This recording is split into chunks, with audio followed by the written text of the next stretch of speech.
What's going on, guys? My name is Tommy. Welcome back to the channel. We've got more Pathfinder 2nd Edition preview content coming at you today. This time it's not a race, this time it's not a class. No, today we're talking about the weapons we will be using in Pathfinder 2nd Edition, and that's something I'm super stoked for because, as some of you guys know, the usual spell that I like to cast is Greatsword, and I really want to see what the weapons in Pathfinder can do and how I'm going to crush my enemies and see them driven before me. Real quick though, this episode of your Pathfinder 2nd Edition preview content was brought to you in part by our newest patron, John Smith. John, thank you so much for your time and support. Thank you for being patron number 22 on a channel that keeps growing and growing, helping us do bigger, brighter, better things.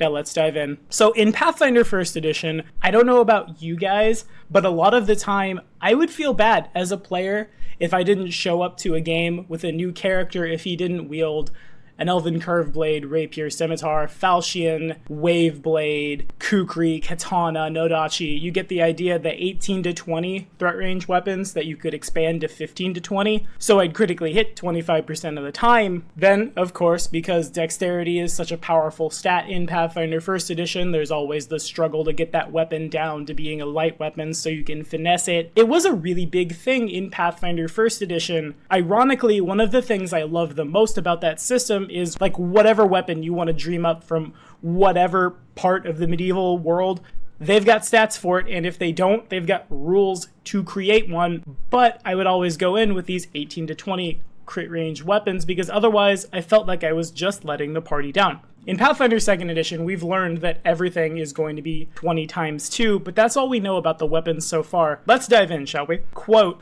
"All weapons in Pathfinder are simple, martial, or exotic." No change there, based on their rough level of power. Unlike in Pathfinder 1st Edition, exotic weapons are not just a mixture of powerful European weapons and weapons from other cultures that only occasionally had a leg up over their martial kin. In Pathfinder 2nd Edition, we have a different way of talking about whether a weapon is likely to be found in a particular region, and so a weapon's type instead describes a weapon's mix of power and flexibility. Simple weapons usually have a smaller damage die than similar martial weapons, think a D6 instead of a D8, and exotic weapons usually use the same damage die as a martial weapon, but include additional abilities that make that weapon more complex. Now remember, so far if you've been watching the Glass Cannon podcast stuff, rapiers, they do have disarm on them. We can disarm people with a flick of the wrist in Pathfinder 2nd Edition, which I think is awesome, by the way. Speaking of awesome, here's a picture of some sweet dwarven weapons that we'll be seeing in Pathfinder 2nd Edition. There at the bottom left, we see the dwarven clan dagger, something that's supposed to be pretty powerful and something that really I'm stoked to learn more about. Other than that though, Wayne Reynolds continues to power forward with great quality looking, even just concept art. A lot of this reminds me of weapons that you would find in Skyrim, and I was a big Skyrim fanboy. Who am I kidding? I'm a big Skyrim fanboy, so I'm on board with this. So like we said, weapons will have traits in Pathfinder 2nd Edition, and the first 3 weapons that the blog calls out for these traits are two-handed martial weapons, the Great Sword, the bow, as in staff, not as in shoot you, and the glaive. First thing we're learning today is the Greatsword does a D12 damage. Yeah, that's right, the Great Axe is no longer alone, and when I cast Greatsword, I can dig out the dice that rarely gets used. That feels really cool. And just like in 1st Edition, it can do piercing and slashing damage to avoid resistances and exploit a given enemy's weakness. Next, we see the bow staff. Its damage die is only a D8, but it has reach, and quoting Paizo, that allows you to strike enemies up to 10 feet away. That doesn't say 10 feet away, but not 5 feet away. Does that mean we can hit adjacent enemies with our bow staff? If so, that is sweet. Parry, which allows you to spend an action to increase your AC, much like a light shield. And in addition, this thing will give you bonuses to your trip attempts. And it has the monk trait, which means probably that monks will be able to flurry and do other sweet stuff with it.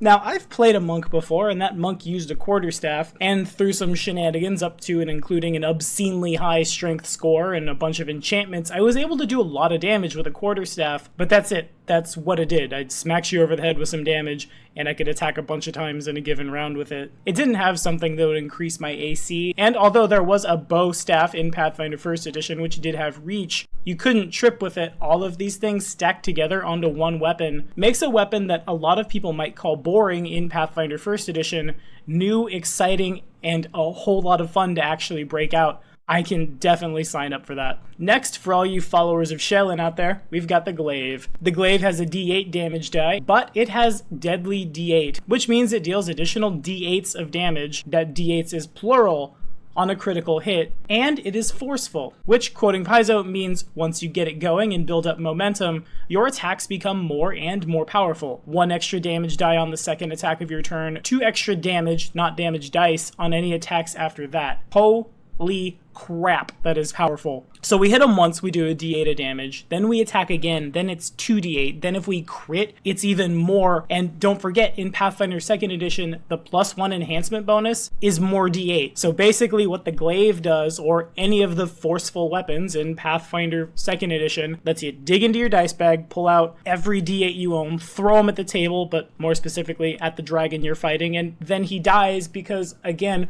oh my god, that's a lot of damage. And all these extra dice being thrown around have me really wondering how many of them are multiplied on a critical hit. Will something like Vital Strike exist in Pathfinder 2nd Edition? And if so, is this it? I have so many questions. Next, we have fun weapon traits that haven't been covered. First, twin weapons, like the Sawtooth Saber, deal more damage if you fight with 2 of them. Backswing weapons, like the Great Club, gain a little accuracy after a miss. Backstabber weapons like the Dog Slicer, shout out to all you goblins out there, deal more damage to flat-footed targets. Agile weapons like the Short Sword decrease the penalty for making multiple attacks in a single turn. Finesse weapons like the Rapier use your dexterity modifier for attack rolls if you prefer. That means there's no feat, it just automatically does it, which is something that I've house ruled in my games, and it's so sweet to see that become canon, become rules as written in Pathfinder 2nd Edition. And of course, two-handed weapons like the Bastard Sword deal much higher damage if you wield them in 2 hands instead of 1, whether that means strength and a half damage or strength +1 or strength +2 damage, something like that. We've yet to see, but in any case, that's a lot of stuff going on with weapons. Once upon a time, I had an archer who was native Arcadian themed, and he had a great club for his primary melee weapon, but I never used it. A, because I was an archer, and B, because why would I need to? I'm optimized to use this bow. A weapon with backswing gains accuracy after a miss, so if you're not so good in melee, take one of these, swing and miss, take that second strike, you might be able to connect. And one wonders how many of these traits will be able to stack with crafting stuff onto a given weapon. Can I have a twin backswing, backstabber, agile finesse weapon? Please, Paizo, can we do that? That'd be sweet. Next on the chopping block today is critical specialization and weapon groups. Quote, characters who unlock their weapon's critical specialization effect gain a special bonus effect on a critical hit that's different for each weapon group. The 3 groups we're going to look at today are swords, spears, and axes. It's pretty straightforward. Unlock the critical specialization effect for a sword, and the target is flat-footed after you crit them. So if I'm the rogue, and I have 2 swords, probably like a long sword and short sword, or maybe like double rapier, I crit with my first weapon, he's now flat-footed, here comes the second attack, he's now flat-footed, so here come the sneak attack dice, I love it. Spears pierce the target, which weaken its attacks. Quoting Paizo, this makes a spear a good option for someone using more defensive strategy built around negating enemy attacks, which sounds really great because guys with spears and shields were iconic to the battlefields of this era in real life. Now the spear is not just for, okay, I might be fighting like a raging Gorthek or some dude on a horse and I need to brace this spear because here he comes. No, now it takes away from their ability to hit if you crit. Axes swing to an adjacent target, if any, damaging that target too, so it's a free cleave if you use an axe. The blog doesn't make any mention of an additional attack roll. No, it's if you crit the dude in the middle, the dude on his left or right's gonna feel it too. Also in Pathfinder 2nd Edition, axes will have the sweep trait. which give you a bonus on attacks when you attack a different target in the same turn. And here we might be seeing the cleave line of feats just rolled into a weapon quality. But if we get cleave feats too to stack with this, I wonder how many attacks we can get in a given round. In addition, they note that daggers will cause persistent bleed on a critical hit, and clubs can knock the target up to 10 feet away, which is super sweet. And does that provoke from everybody else? I imagine it does, right? When you move back those 2 squares, when Ugg the Barbarian clocks you in the side of the head with his club. Hold your reactions, guys. We've got this. Last but not least, we're touching again on weapon quality. Quote, weapons, as well as other non-weapon items, can be poor quality, standard quality, expert quality, master quality, or legendary quality. Quality grants an item bonus or penalty of the same value as the matching proficiency. Expert is a +1 item bonus to hit. Legendary is a +3. You have to have the matching proficiency to craft a weapon of that quality, so you can't make a master sword,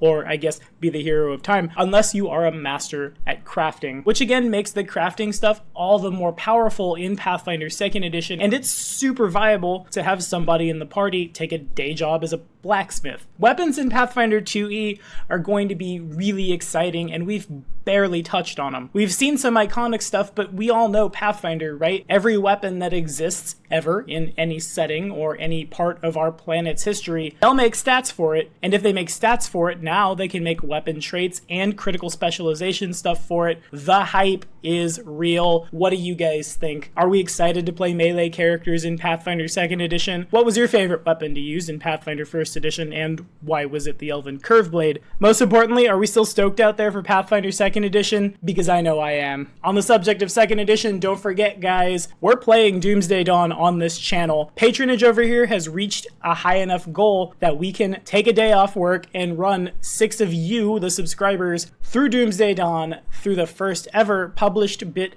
of content for Pathfinder 2nd Edition. If you want to learn more about that giveaway, follow this card right up here. And all you 1st Edition guys, time is running short to sign up for our Pathfinder 1st Edition Send-Off Tournament giveaway. Feel like getting those 18 to 20 crit range weapons out one last time to kill your friends for a little blood sport in the name of Paizo Productions? Well, I've got the game for you. I need 16 lucky subscribers to, again, kill each other in a tournament to celebrate 10 years of a wonderful RPG. If you'd like to learn more about that giveaway, follow this card right up here. And remember, patronage at any tier grants you an extra entry in either giveaway. Be sure to like and subscribe for more videos. The next episode of your Pathfinder 2nd Edition preview content drops this Saturday.